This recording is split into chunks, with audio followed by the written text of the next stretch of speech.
இன்னார்க்கு இன்னார்தான் சாமி சொன்னதம்மா, கல்யாணம் வைபோகம் தன்னாலாகும் அம்மா, இனி உன்னை விட்டு நான் வாழ ஆகாதம்மா. என்ன பண்ணுறது, இதில் ஏதோ ஒன்று மிஸ்டேக் பண்ணி வச்சிருக்கா. எந்த இடத்துல பண்ணான்னு தெரியல, பார்ப்போம். ஆனால் அந்த வாய் இருக்கே, ஏதாவது கேட்டுப்பாரு, வாய் ஆடிட்டு வானா. இப்போ என்ன பண்ணுறது, இவளுக்கு ஃபோன் அடித்து வர சொல்லாமா? தூங்கிட்டு பாலோ. சரி வேணாம், டிஸ்டர்ப் பண்ணணும்னு வச்சுக்கோயேன். பகலில் டிஸ்டர்ப் பண்ணாலே திட்டுவா. இன்னும் வேறு ஈவினிங் டைம்லலாம் கூப்பிட்டோன்னா என்னை கொடுமைப்படுத்துறியான்னு கேஸ் கொடுத்தாலும் கொடுத்துருவா. அஜய் அண்ணன் கூல் ட்ரிங்க்ஸ்னு சொன்னார், ஆனால் கூல் ட்ரிங்க்ஸ் டேஸ்ட் வித்தியாசமாக இருக்கே. ஐயோ, சரக்கு மிக்ஸ் பண்ணியிருக்கிற மாதிரி தெரியுதே. நம்ம வேறு கடன்னு முக்கால் பாட்டில் குடிச்சிட்டோம். விக்ரம்காக நம்ம வந்து பேச்சுலர் பார்ட்டி அட்டன் பண்ணலான்னு சொல்லிட்டு அண்ணன் மிக்ஸ் பண்ணி வச்சுட்டு போயிருக்காரு. உண்மையிலே கூல் ட்ரிங்க்ஸ் தான் நம்பி நம்ம கடனில் குடிச்சு தீர்த்துருக்கோம். இப்போ ஐயோ, இந்த மெயில் வேறு பண்ணணும். இப்போ நான் என்ன பண்ணுறது? மயக்கமா தயக்கமா மனதில்லை குழப்பமா. ஜெய், இப்போ என்கிட்ட நீ வாங்கி கட்டிக்க போறேன்னா ஓவரா ஆயிடுச்சு. முள்ளால எடுக்கணும். சரக்கு அதிகமாயிட்டா இன்னும் கொஞ்சம் சரக்கு குடிச்சு சரி பண்ணணும். டேய் ஆகாஷ், நீ போய் தூங்குடா. நான் அந்த மெயிலை சென்ட் பண்ணிட்டு வரேன். டவர் கிடைக்கல, நான் உட்காந்துருக்கேன். இங்கே உட்காந்து நீ கத்திட்டு இருக்கிறத பார்த்துன்னு வச்சுக்கோ, என் கல்யாண வீடுடா. யாராவது என்ன நினைப்பாங்க? ராமதண்ட தப்பா நினைப்பாங்க. டேய், எனக்கு தூக்கம் வரலடா, நான் உட்காந்துருக்கேன். நான் சொல்கிறத கேளு மச்சான். நீங்கள் உட்காந்து புலம்புறதை பார்த்தாலே யாராவது இதை சொல்லுவாங்க. லிமிட்டடாக இருந்தால் பரவாயில்ல. நீ லிமிட்டை தாண்டி போயிட்டு ஒழுங்காக உள்ளே போய் தூங்கு. நான் இப்போ ஒரு 10 நிமிஷத்தில் வந்துடுவேன், சரியா? சரி, நான் போகிறேன். நீ வந்துடுன்னா சீக்கிரமா. சரி வரேன், போ. நீ போய் தூங்கு, நான் வரேன். ஏன் மச்சான், எனக்கு ஒரு டவுட்டு. ஒன்று அவள் அடிச்சிருக்கா, அவகிட்ட நீ ஏன் கோவப்படலை? அதை சொல்லு. அந்த டவுட்டை நீ கிளியர் பண்ண. நான் போய் தூங்கிட்டே இருக்கேன். ஒரு பொண்ணு அடிச்சா திருப்பி ஏன் டாக்டர் அடிக்கல? அவள் ஆரஞ்ச உடனே நீ செவிலில் பல்லார்னு ஒரு அறை விட்டுருந்துன்னு வச்சுக்கோயேன், அவளுக்கு நீ யாருன்னு புரிஞ்சிருக்கும். அதை விட்டுட்டு அறையை வாங்கிட்டு எதுக்கு வந்த? அதுவும் இல்லாமல் திருப்பி ஒன்று பொறுக்கின்னு இருக்கா. அப்போ கூட நீ வாய் திறக்கல. ஏன் வாய் திறக்கல? ஏய், இப்போ நீ என்கிட்ட வாங்கி கட்டிக்க போகிறேன்னு ஒழுங்கா போ. காலையில் இதுக்கான விளக்கத்தை நான் கொடுக்குறேன். நீங்கள் இப்போ போய் தூங்குறீங்களா சார்? அப்போ நீ இப்போ விளக்கம் கொடுக்க மாட்டேன், அப்படி தானே? அது ஒன்றும் இல்லை ஆகாஷ் சார். இப்போ உங்களுக்கு விளக்கம் கொடுத்தேன்னு வச்சுக்கோங்களேன், மண்டையில் ஏறினதெல்லாம் மறந்துடும். காலையில் வாங்கன்னு ஞாபகம் இருக்கும்போது சொல்கிறேன். அப்போ தான் நீங்கள் மண்டையிலே வச்சு அதை யோசிக்கலாம். போதுமா விளக்கம்? கிளம்புறீங்களா? நீ சொன்ன டீலிங் எனக்கு பிடிச்சிருக்கு. சரி மச்சான், நான் போகிறேன்னா தயவு செஞ்சு போடா. நான் ஒன்று மட்டும் சொல்கிறேன், உன் அடி மனசில் அவள் ஏதோ ஒரு தாக்கத்தை ஏற்படுத்தியிருக்கா. அதனால தான் உனக்கு அவளை அடிக்க தோணலை, திட்ட தோணலை, என்ன பண்ணுறதுன்னே தோணலை. டேய் பேசுடா, பேசு. பேச மாட்டானே, இதுக்கப்புறம் இவன் பேச மாட்டான். யோசிக்க ஆரம்பிச்சிட்டான். சரி யோசிக்கட்டும், நம்ம போய் படுப்போண்ணே. போய் படுத்துருப்பானா இல்லை வேற எங்கேயாவது நின்று பிரச்சனை பண்ணிட்டு இருப்பானா? உளறிக்கிட்டு இருக்க போகிறான். தேவையில்லாமல் ராம் வீட்டில் தெரிஞ்சால் பிரச்சனை ஆகிடும். ராமுக்கு தான் கெட்ட பேர். போய் பார்த்துட்டு வருவோம். அவன் படுத்துட்டான்னு தெரிஞ்சால் தான் நம்ம நிம்மதியாக உட்காந்து பார்க்கலாம். அதை ஆகாஷ், ரூமுக்கு போயிட்டியடா? இங்கே நீ என்ன சவுண்டு கொடுத்துருப்பான்? போய் பார்த்துட்டே வருவோம். அக்கா, இந்த இருக்கிற ரூம் தானே சொன்னீங்க. நீங்கள் போய் என்னன்னு பார்த்துட்டு வாங்க. அங்கே வந்து உட்காந்து நான் என்ன பண்ண போகிறேன்? எனக்கு போர் அடிக்கும். நான் இங்கே வெளியிலே இந்த இடம் சேர்லாம் போட்டிருக்காங்களே, அங்கே உட்காந்துருக்கேன். இந்த அட்மாஸ்பியர் நல்லா இருக்குக்கா. சரி ஓகே, இங்கே உட்காந்துரு. நான் போய் என்னன்னு பார்த்துட்டு வரேண்ணே. சரிக்கா. யாரா இங்கே? நம்ம வருவன்னு தெரிஞ்சு கூல்ட்ரிங்க்ஸ் பாட்டில் வாங்கி வச்ச மாதிரி இருக்குது. நமக்குன்னே வாங்கி வச்ச மாதிரி இருக்குது. இந்த கிளைமேட்டுக்கு இப்போ ஜூஸ் குடிச்சோன்னு வச்சுக்கோங்க, சூப்பராக இருக்கும். எனக்கே எனக்கா இந்த கூல்ட்ரிங்க்ஸ், எனக்கே எனக்கா. எதுக்கு பாடிக்கிட்டு குடிப்போம். யார் வந்து கேட்டாலும் பதில் சொல்லிக்கலாம். இதுக்கப்புறம் யார் வந்து கேட்க போகிறா? நைட்டு யாராவது வாங்கி வச்சுருப்பாங்க, மறந்துட்டு போய் தூங்கியிருப்பாங்கன்னு நினைக்கிறேன்.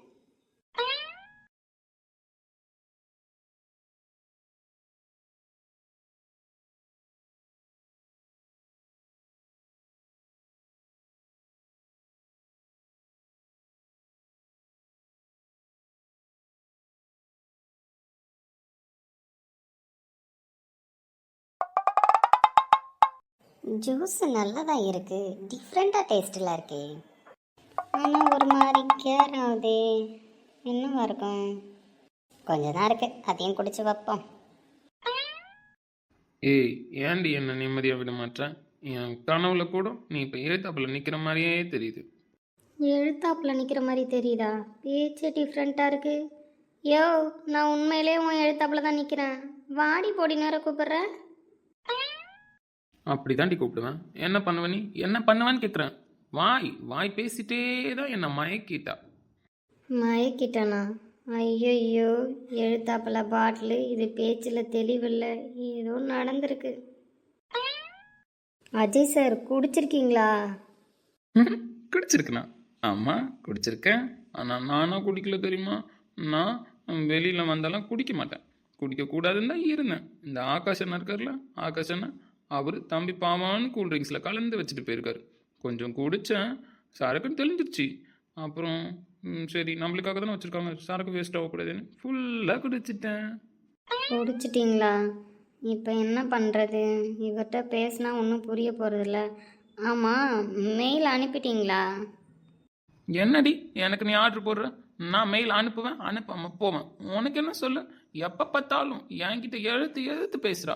போடி போடி, என் முன்னாடி நிற்காத. யோ, இதுக்கெலாம் நீ ரொம்ப ஃபீல் பண்ணுவேண்ணே. மெயில் அனுப்பிட்டியா இல்லையான்னு மட்டும் சொல்லு, நான் போகிறேன். நீ ஏதாவது பண்ணிட்டு உட்காந்துறேண்ணே. எதிர்த்து பேசாதடி, அப்புறம் நான் டென்ஷன் ஆகிடுவேன். யோ, இப்படி பேசிகிட்டு இருந்தேன்னு வச்சுக்கோ, என் மூக்கில் குத்திடுவேன். ஒழுங்காக சொல்லு, நான் போகிறேன். உன்கிட்டலாம் நார்மல் டேஸ்லேயே பேச முடியாது, இதில் வேற குடிச்சிருக்க. உன்கிட்ட எப்படி பேசுறது சொல்லு? எங்க குத்து பார்க்கும், மூக்கில் குத்து பார்க்கும். உனக்கு மூக்கில்ல, எனக்கு மூக்கில்ல, அப்புறம் எந்த மூக்கில் குத்த பாரு லூஸு. ஐயோ, எல்லாத்துக்கும் ஒரு லிமிட்டு தானே. இப்போ என்ன சொல்ல வரேன்? ஒழுங்காக லேப்டாப்பை கொடு. நீ அனுப்பியிருக்கேன், நான் செக் பண்ணிட்டாச்சு போகிறேன். லேப்டாப்பை கொடு ஒழுங்கா, நான் செக் பண்ணிட்டு போகிறேன். இந்த ஆரஞ்சு மண்டை நான் காலையில் வச்சுக்கிறேன். இதுக்கு ஊற்றி கொடுத்துட்டு போய் பழி வாங்கிடுச்சு நம்மளை. இது ஒழுங்காக உட்காந்து ஒர்க் பண்ணியிருந்தாலும் பண்ணியிருந்துருக்கோம். ஊற்றி கொடுத்ததில் என்ன நடக்குதுன்னு இதுக்கு தெரில. இப்போ யோ, லேப்டாப்பை கொடியா மரியாதையா, நானே பார்த்துக்கிறேன். கொடுக்க முடியாது. இவ பெரிய இவ வந்து கேட்டோன்னே நாங்கள் கொடுத்துடணும். என்னடி வரிஞ்சு கட்டிக்கிட்டு சண்டைக்கு வரேன் என்கிட்டே போ. போடி ஒழுங்கா போடி. மரியாதையே கொடுத்துறியா லேப்டாப்பை? டென்ஷன் ஆகிடுவேன் நான். என்னடி என்ன பண்ணுவேன்? டென்ஷன் ஆனால் என்ன பண்ணுவேன் சொல்லு, என்ன பண்ணுவேன்? நல்லா பாருங்க, கரெக்டாக தானே இருக்குது. நான் சென்ட் பண்ணிடலாம்ல? நான் தான் சொன்னேன்லடி, நான் எல்லாத்தையும் ரெடி பண்ணிட்டேன், சென்ட் மட்டும் தான் பண்ணணும். அதுக்குள்ளே போதை ஏறிடுச்சுன்னு உட்காந்துருக்கேன்னு திருப்பி திருப்பி என்ன கேள்வி கேட்குறா. என்ன கேள்வி கேட்கணுன்றதுக்காகவே இவ பிறந்திருக்கா. ஆமாம், உன்னை கேள்வி கேட்கறதுக்காகவே நான் பிறந்திருக்கேன். என் உசுரை எடுக்கிறதுக்காகவே நீ பிறந்திருக்க. அதான் ஃபேக்ட். என்ன திடீர்னு சிரிக்குது, பல்லெல்லாம் காட்டுது. இதுக்கு பல்ல காட்டவே தெரியாதே. இங்கே பாருங்கள், உங்களை நான் சாட்சிக்கு வச்சுட்டு தான் சென்ட் பண்ணுறேன். இதோட டவுட்டே வரக்கூடாது கிளைண்ட்டுக்கு. நாளைக்கெலாம் நம்மளை டிஸ்டர்பே பண்ணக்கூடாது. நான் சென்ட் பண்ணிட்டேன். நீங்கள் காலையில் இந்த செக் பண்ணுங்கள், நான் கிளம்புறேன். இசை இசை என் கனவுல கூட நீ அழகாக தெரியுற தெரியுமா? யோ, உனக்கானா தலை கேறிடுச்சு தெரியுமா? லோக்கல் சரக்கு ஏதாவது கலந்து கொடுத்துருப்பானோ? உன் மனசு அழகா இருக்கு இசை, அதனால தான் நீ அழகா தெரியுற. புரியுதா? என்ன சொல்ல வரீங்க இப்போ? நீ என் லைஃப்பில் வந்ததுக்கு அப்புறம் தான் நான் நிம்மதியாக இருக்கேன். என் மனசில் இருக்கிற பாரெல்லாம் குறைஞ்ச மாதிரி இருக்கு. என்ன சொல்கிறீங்க? இசை, உனக்கு ஒன்று தெரியுமா? என் லைஃப்லேயும் ஒருத்தி இருந்தா. என் காலேஜ் டேஸில் லவ் பண்ணேன், ரொம்ப சின்சியராக லவ் பண்ணேன் தெரியுமா? ஆனால் அவள் என்ன பண்ண தெரியுமா? லவ் பண்ணீங்களா? உங்களுக்கு லவர் இருக்காங்களா? இருந்தா, ஆனால் இப்போ இல்லை, போயிட்டா. என்ன சொல்கிறீங்க? எனக்கு புரியலையே. நான் அவளை சின்சியராக லவ் பண்ணேன். என் கேரக்டரே அவள் மாற்றிட்டா தெரியுமா? பணம் தான் லைஃப்பில் முக்கியமாக, பணத்துக்காக என்னையும் இன்னொருத்தனை ஆசைக்காகவும் பழகிட்டு இருந்தா. அதை நான் கண்டுபிடிச்சிட்டேன். ஏன்டி இப்படி பண்ண அப்படின்னு கேட்டேன். என்னை விட்டு போயிட்டா. ஆமாண்டா, நான் பணத்துக்காக தான் உன்னை லவ் பண்ணேன், நான் உன்னை லவ் பண்ணல அப்படின்னு என் மூஞ்சில் அடிச்ச மாதிரி சொல்லிட்டு போயிட்டா. பணத்துக்காகவா? அவங்களுக்கு நீங்கள் புரிய வைக்க ட்ரை பண்ணியிருக்கலாம்ல? அவள் என்கிட்ட மட்டும் பேசி லவ் பண்ணி என்கிட்ட அப்படி சொல்லியிருந்தா நான் அவளுக்கு புரிய வைக்கலாம். ஆனால் என்னை லவ் பண்ணும்போது இன்னொருத்தனையும் லவ் பண்ணி அவன் கூடயும் ஊர் சுற்றிக்கிட்டு இருந்தா.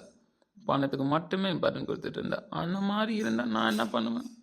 அப்புறம் என்ன ஆச்சு? அதான் இப்படி இருக்கீங்களா? இன்னும் மோசமாக இருந்தேன். எங்கள் அப்பா அம்மா கிட்டலாம் அவளை தான் கல்யாணம் பண்ணிக்க போகிறேன்னு வீட்டுக்கெலாம் கூட்டிகிட்டு வந்து காட்டினேன். அப்போ கூட எல்லாருக்கிட்டையும் அவள் அப்படி நடித்தா தெரியுமா? அதுக்கப்புறம் அவள் கேரக்டர் தெரிஞ்சோன்னே எங்கள் வீட்டில் சொன்னேன். எங்கள் அம்மா அழுவ ஆரம்பிச்சிட்டாங்க. ஏன்டா உன்னை இப்படி ஏமாத்தினா, எப்படா தெரியாது இப்படி நீ லவ் பண்ண அப்படின்னு. அப்புறம் என்னாச்சு? எங்கள் அப்பா அம்மா மூஞ்சிலலாம் என்னால் முழிக்கவே முடியல தெரியுமா? நான் வந்து லவ் பண்ணுறேன்னு சொன்னோன்னே எங்கள் வீட்டில் யாருமே எதுவும் சொல்லலை. அந்த பொண்ணை கல்யாணம் பண்ணி வைக்கிறேன்னு தான் சொன்னாங்க. அப்படி இருக்கும்போது அவள் எனக்கு துரோகம் பண்ணது தப்பு தானே? எங்கள் வீட்டில் எல்லாரும் எனக்கு அவ்வளோ சப்போர்ட். நான் அவ்வளோ செல்லம் எங்கள் வீட்டுக்கு தெரியுமா? ஹாஸ்பிட்டல்னு அவன் ஓப்பன் பண்ணப்போ கூட என் பேர் தான் வைப்பான்னு சொன்னான். எங்கள் அப்பா பண்ணுற பிஸ்னஸ் எல்லாமே என் பேர் தான். எனக்கு அவ்வளோ செல்லம் கொடுத்தாங்க, அவ்வளோ இம்பார்ட்டன்ட் கொடுத்தாங்க. அப்படி இருக்கும்போது அவங்க எல்லாரையும் அசிங்கப்படுத்துகிற மாதிரி ஒருத்தையை நான் சூஸ் பண்ணியிருக்கேன். விடுங்க, கல்யாணத்துக்கு அப்புறம் தெரிஞ்சிருந்தா இன்னும் அசிங்கமாக இருக்குல்ல. கல்யாணத்துக்கு முன்னாடியே கண்டுபிடிச்சிட்டிங்களேன்னு சந்தோஷப்படணும். அதுக்கே நீங்கள் இப்படி ஆயிட்டீங்க. அவளை நான் அவ்வளோ லவ் பண்ணேன், உருகி உருகி லவ் பண்ணேன். ஆனால் என்ன அவள் ஏமாத்திட்டா, அசிங்கப்படுத்திட்டா.